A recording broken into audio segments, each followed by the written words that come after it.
जसे ऋतू बदलतात तसेच चहा बनवण्याची पद्धत सुद्धा बदलायला हवी नाही का? म्हणूनच हा हिवाळा स्पेशल मस्त कडक असा चहा तुमच्यासाठी. जो चवीला फक्कड लागतो आणि हिवाळ्यामध्ये तुम्हाला सर्दी, खोकला, डोकेदुखी असं जर काही जाणवत असेल, खूप तुम्हाला थंडी वाजत असेल, तर आजचा हा चहा या पद्धतीने तुम्ही नक्कीच बनवून प्यायला हवा. उन्हाळ्यामध्ये चहा बनवण्याची पद्धत थोडीशी वेगळी असते. पण हिवाळ्यामध्ये याच पद्धतीने चहा तुम्ही बनवून रोजच्या रोज प्यायला हवा. चला चहा बनवायला घेऊयात. तर इथं मी चहाचं भांडं चढवलेलं आहे. आपण ना आज 4 कप चहा बनवणार आहोत. यासाठी बरोबर 2 कप भरून यामध्ये मी पाणी घातलेलं आहे. पाण्याला हलकीशी उकळी येऊ द्यायची. तर जोपर्यंत पाण्याला उकळी येते ना, तोपर्यंत आपण पुढची जी काही प्रोसेस आहे ती करून घेऊ. आता खलबत्त्यामध्ये इथे मी घेतलेलं आहे 1 इंच आलं. थोडंसं जास्त घेतलत, हिवाळा आहे, खूप थंडी आहे, तरीसुद्धा चालणार आहे. यासोबतच इथे मी 3 वेलची घेतलेल्या आहेत. 2 ते 3 आपल्याला लवंग घ्यायचे आहेत आणि 2 ते 3च काळी मिरीसुद्धा घ्यायच्या आहेत. हे सगळं आपल्याला छान असं ठेचून घ्यायचं आहे. आल्यामध्ये असतं अँटीऑक्सिडंट आणि अँटी इन्फ्लेमेटरी गुणधर्म, जे आपल्याला सर्दी आणि खोकल्यापासून आराम मिळवतो आणि पचनक्रियासुद्धा सुधारतं. रोगप्रतिकारशक्तीसुद्धा याने वाढते. आता यानंतर यामध्ये आपण वेलची घातलेली आहे. वेलचीमध्ये असतं ना आयर्न, व्हिटॅमिन सी आणि इतर अँटीऑक्सिडंट भरपूर गुणधर्म असतात आणि यामुळे चहाला ना खूप छान सुवाससुद्धा येतो. त्यामुळे 1-2 वेलची जरूर तुम्ही ॲड करा. आता पाणी हलकंसं उकळायला सुरुवात झाली, की यामध्ये ठेचलेलं सगळं साहित्य आपल्याला यामध्ये घालायचं आहे. यासोबतच तुळशीची पानं आवश्यक घालायची आहेत. तुळशीमुळे सुद्धा सर्दी, खोकला, दम्यासारख्या श्वसन विकारांपासून सुद्धा आराम मिळतो. रोगप्रतिकार शक्ती वाढते, जी हिवाळ्यामध्ये आपल्याला अत्यंत आवश्यक असते आणि यासोबतच रक्तातील साखरेची जी पातळी आहे, ती सुद्धा नियंत्रित ठेवण्यासाठी मदत होते.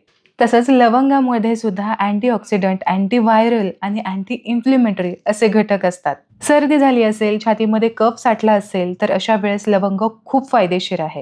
काळी मिरीने सुद्धा पचन सुधारतं, चयापचय वाढतं तुमचं, रोगप्रतिकारक शक्ती वाढते. सर्दी खोकल्यासाठी खूप गुणकारी आहे. तुमचं डोकं दुखत असेल तरी सुद्धा आराम मिळतो, थकवा कमी होतो आणि मेंदूचे जे कार्य आहे ना, ते सुद्धा सुधारण्यासाठी काळी मिरी तुम्हाला खूप फायदेशीर ठरते. रोजच तुम्ही हे चहामध्ये घालायला हवं असं नाही. कधी लवंग घाला, कधी काळी मिरी घाला, कधी तुम्ही यामध्ये दालचिनीचे तुकडे घाला, कधी आवर्जून गवती चहा घाला. वेगवेगळ्या पदार्थांचे वेगवेगळे गुणधर्म आहेत. ते सगळेच तुम्हाला हिवाळ्यामध्ये तुमची रोगप्रतिकारक शक्ती वाढवण्यासाठी नक्कीच फायदेशीर ठरवतील.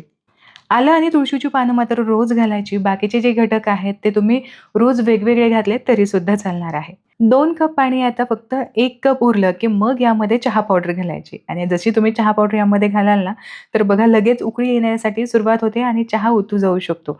म्हणूनच गॅसची फ्लेम लगेचच लो करायची. याच वेळेस लगेचच आपल्याला जेवढी तुम्हाला साखर घालायची आहे, तेवढी साखर तुम्ही घालू शकता आणि गुळाचा चहा तुम्हाला बनवायचा आहे, तर याच पद्धतीने गुळाचा चहा तुम्ही बनवलात तरीसुद्धा चालणार आहे. आता हलकीशी थोडीशी उकळी येऊ देऊयात. फार काही आता शिजवण्याची गरज नाही. साईडला मी गरम दूध करण्यासाठी ठेवलं होतं. गरम चहामध्ये गरम दूध ओतायचं. चहा एकदम फक्कड तयार होतो आणि जो दाटसरपणा तुम्हाला हवा आहे, ज्या चहाचा जो रंग हवा आहे ना, तो यामुळेच मिळतो. आता यामध्ये गरम दूध घालूयात. आता सुरुवातीला मी तुम्हाला सांगितलंच की 4 कप चहा बनवतोय. पाणी आटवून आपण 1 कप ठेवला होता आणि आता यामध्ये 3 कप आपल्याला दूध घालण्याची गरज आहे. 3 कप दूध घालूया आणि चहा चांगला फक्कड असा उकळून घेऊयात. बरं, आता यानंतर चहा काही खूप वेळ उकळत बसवण्याची गरज नाही. चहाला फक्त रंग थोडासा यायला हवा, तरीसुद्धा तो फक्कड आणि कडक व्हायला हवा आणि चहाला छान असा दाटसरपणा यायला हवा. म्हणून चहा थोडासा वर-खाली करून घ्यायचा किंवा जे भांडं आहे, तेच तुम्ही असं थोडंसं गोल-गोल फिरवून घेतलं, चहा फिरवून घेतलात, तरीसुद्धा मस्त असा दाटसर छान असा रंग चहा पावडरचा चहामध्ये उतरतो आणि दिसायला, स्वादला हा चहा खूप भन्नाट, फक्कड असा लागतो, कडक लागतो. हिवाळ्यामध्ये चहा पिण्याची मजा आहे ना, गरमागरम चहा पिल्यानंतर जे घशाला आराम मिळतो ना, त्यापेक्षा दुसरी मजा कुठलीच नाही. म्हणूनच हा कडक आणि फक्कड चहा तर व्हायलाच हवा. चहाला छान उकळी आलेली आहे. रंग तुम्हाला जर आणखीन दाटसर हवा असेल, डार्क हवा असेल ना, तर मात्र आणखीन छान असा उकळून घ्या. मी फार यानंतर उकळवत बसत नाही. छान 1-2 उकळी आली, साधारण मिनिटभरासाठी दूध घातल्यानंतर उकळून घेतलं, की मग लगेचच हा चहा आपल्याला गाळून घ्यायचा आहे. बऱ्याच जणांना चहा पिल्यानंतर पित्त होतं. पण हे याच कारणामुळे होतं, की तुम्ही जर दूध घातल्यानंतर चहा खूप जास्त उकळलात, तर मात्र पित्त होण्याची शक्यता असते. म्हणून एकदा दूध घातलं, की फार चहा उकळत बसायची गरज नाही. थोडंसं गाळणीने किंवा चमच्याने वर-खाली करून घ्यायचं. छान रंग होतो, दाटसरपणा सुद्धा येतो आणि फार उकळत बसवण्याची सुद्धा गरज पडत नाही.